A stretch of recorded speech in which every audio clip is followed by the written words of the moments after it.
మన ప్రభువును మన రక్షకుడు అయిన యేసుక్రీస్తు నామమున అందరికీ వందనాలు. దేవునికి స్తోత్రాలు. కృపగలిగిన దేవుడు, కరుణగలిగిన దేవుడు, దయగలిగిన దేవుడు మనలందరినీ ప్రేమించి మనకు అనుగ్రహించిన ఈ నూతన దినమును బట్టి సమస్త మహిమ, ఘనత, ప్రభావములు యేసుక్రీస్తు ప్రభు ఒక్కరికే చెల్లునుగాక. ఆ దేవాది దేవుడు ఈ నూతన దినములో మనందరికీ అనుగ్రహించిన దేవుని యొక్క వాగ్దానము, కృపావార్త. యెషయా గ్రంథము 29వ అధ్యాయము 23వ వచనం. అతని సంతానపు వారు తమ మధ్య నేను చేయు కార్యమును చూచినప్పుడు నా నామమును పరిశుద్ధపరచుదురు. యాకోబు పరిశుద్ధ దేవుని పరిశుద్ధపరచుదురు. ఇజ్రాయేలు దేవునికి భయపడుదురు. దేవునికి స్తోత్రం కలుగునుగాక, దేవునికి మహిమ కలుగునుగాక.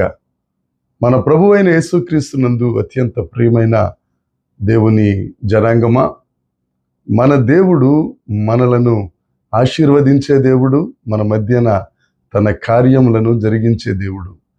ఈ రోజున దేవుడు మనకు అనుగ్రహించిన వాగ్దానం ముందు, అతని సంతతి వారు తమ మధ్యన నేను చేసిన కార్యమును చూడగా నా నామమును పరిశుద్ధపరచుదురు. దేవునికి స్తోత్రం. అతని సంతతి వారు, ఎవరి సంతతి వారు? ఆ పై వచనంలో ఉంటుంది, ఈ అబ్రహాము సంతతి వారు, యాకోబు సంతతి వారు. అబ్రహాముకు దేవుడు అనుగ్రహించిన వాగ్దానం ఆదికాండం 12వ అధ్యాయం 1, 2, 3 వచనాలలో అబ్రహామును పేరు పెట్టి పిలిచి తన ఊరిని, తన వారిని విడిచి రమ్మన్న తరువాత 7 రకాల ఆశీర్వాదములు దేవుడు అబ్రహాం గారికి చేశారు. అందులో నీ సంతానమును నేను గొప్ప చేస్తాను, నీకు సంతానమును అనుగ్రహిస్తాను అని దేవుడు అబ్రహాముకు వాగ్దానం చేసినప్పుడు అబ్రహాముకు అసలు పిల్లలే లేరు, సంతానమే లేదు. అయినా కానీ దేవుని కార్యములు పరిశుద్ధపరచబడినట్లు అతనికి 100 ఏళ్ల వయసులో దేవుడు అబ్రహాముకు ఇస్సాకు అనే ఒక కుమారుడిని అనుగ్రహించాడు.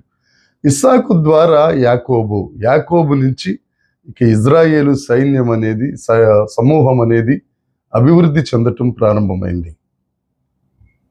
దేవుడు ఇచ్చిన వాగ్దాన ప్రకారం అతని సంతతి వారు తమ మధ్యన నేను చేసిన కార్యములను బట్టి నా నామమును పరిశుద్ధపరుస్తారు. పరిశుద్ధపరచడం అంటే మహిమపరుస్తారు. అనేకులకు దేవుని యొక్క ఔన్నత్యం తెలియబడేటట్లు దేవుని యొక్క గొప్పతనాన్ని సాక్ష్యం చెప్తారు. ఈ అబ్రహాము సంతానం, యాకోబు సంతానం దేవుడు వారి మధ్యన కార్యమును జరిగించగా, మన దేవుడు కార్యములు చేసే దేవుడు. మన దేవుడు దూరం నుండి చూసి సరేలే అనుకునే దేవుడు కాదు. మన దేవుడు తన సంతతి వారికి ఆయన చేసే కార్యాలు గొప్ప కార్యాలు. ఆయన అద్భుత కార్యాలు చేస్తారు. ఆలస్యం అవుతుంది అని అంటే అద్భుతపు స్థాయి పెరుగుతున్నట్టే. దైవ జనాంగమా, నా జీవితంలో ఏ కార్యాలు జరగట్లేదండి, ఏ మేళ్లకు నేను ఇప్పుడు వరకు నోచుకోలేదండి. ప్రార్థన చేస్తానే ఉన్నాను, సంఘానికి వెళ్తానే ఉన్నాను, వాక్యం చదువుతానే ఉన్నాను, ప్రార్థన చేస్తానే ఉన్నాను, నాకైతే కార్యాలు జరగట్లేదని వాపోతున్నావా? దేవుడి దినాన నీతోనే మాట్లాడుతున్నాడు. 75 సంవత్సరాల్లో చేసిన వాగ్దానం అబ్రహాముకు 25 సంవత్సరాల తర్వాత దేవుడు నెరవేర్చి, అంతేకాదు ఈనాటికి విశ్వాసులకు తండ్రి అబ్రహామే. ఎంత గొప్ప అద్భుతం!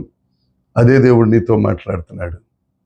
నీ పట్ల ఆయనకు ఒక ప్రణాళిక ఉంది. నీకు కార్యం చెయ్యాలని, నీకు కార్యం చేయగా నీవు అనేకుల మధ్యన నువ్వు సాక్షిగా ఉండాలని. దేవుని యందు ప్రియమైన వారలారా, ధైర్యం తెచ్చుకోనండి. మన మధ్యన ఆయన కార్యం చేసే దేవుడు. ఇర్మియా గ్రంథం 29వ అధ్యాయం 11వ వచనంలో ఒక మాట దేవుడు సెలవిస్తున్నారు. నేను మీ కొరకు ఉద్దేశించిన సంగతులు అవి సమాధానకరమైనవే, హానికరమైనవి కాదు. దేవుడు అంటారు, మీ కొరకు నేను ఉద్దేశించిన సంగతులు, మీ భవిష్యత్తులో నేను చేయదలిచిన కార్యములు, మీ భవిష్యత్తులో నేను చేయదగిన అద్భుతములు, మీ భవిష్యత్తులో మిమ్మలను విస్తరింప చేయవలసిన కార్యములన్నీ సమాధానకరమైనవే, అవి హానికరాలు కాదు. అంటే నీ పట్ల, నా పట్ల, మనందరి పట్ల, మన భవిష్యత్తు పట్ల ఆయన ఒక ప్రణాళిక కలిగి ఉన్నారు. ప్రతి ఒక్కరి పట్ల ఆ ప్రణాళిక ప్రకారం దేవుడు కార్యాలు చేస్తారు. నన్ను ఎవరో పట్టించుకోవట్లేదండి, విడిచెళ్ళిపోతున్నారండి, దేవుడు కూడా అలాగే ఉన్నాడండి పట్టించుకున్నట్టుగా అని అనుకుంటున్నావేమో. నీ కొరకు ఒక ప్రణాళిక దేవుని దగ్గర సిద్ధంగా ఉంది. ఆయన బలిష్టమైన చేతుల కింద మన దీన మనస్కులై ఉన్నప్పుడు ఆయన మనకు అద్భుతం చేసి తీరతారు. ఆయన మన కొరకు ప్రాణం పెట్టిన దేవుడు అండి. ఆయన ఇంకేదైనా ఆయన చేయటానికి సిద్ధంగా ఉన్నారు. ధైర్యం తెచ్చుకో, ఈ వాగ్దానాన్ని స్వతంత్రించుకో.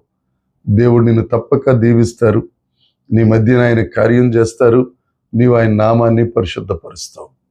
దేవునికి స్తోత్రం కలుగునుగాక. దేవుడు ఈ మాటలను దీవించునుగాక. ఆమేన్. ప్రార్థన చేసుకుందాం.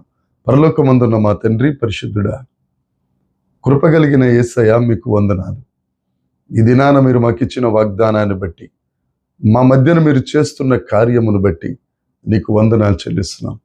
ఎవరైతే వాక్యం వింటూ నాకు కార్యములు జరగలేదు, మేలులు జరగలేదని బాధపడుతున్నారో, మరి నిశ్చయముగా మీ యొక్క అద్భుతములు వారి మధ్యన జరిగించి వారి నీ నామమును పరిశుద్ధపరచున్నట్లు మీరు సహాయం చేస్తున్నందుకై నిన్ను స్తుతిస్తూ, సమస్త మహిమ, ఘనత, ప్రభావములు మీకు ఆరోపిస్తూ యేసుక్రీస్తు నామమున ప్రార్థించి అడిగి వేడుకొనుచున్నాం తండ్రి. ఆమేన్. దేవుని కృప మనందరికీ తోడై ఉండునుగాక. ఆమేన్. ఆమేన్. ఆమేన్.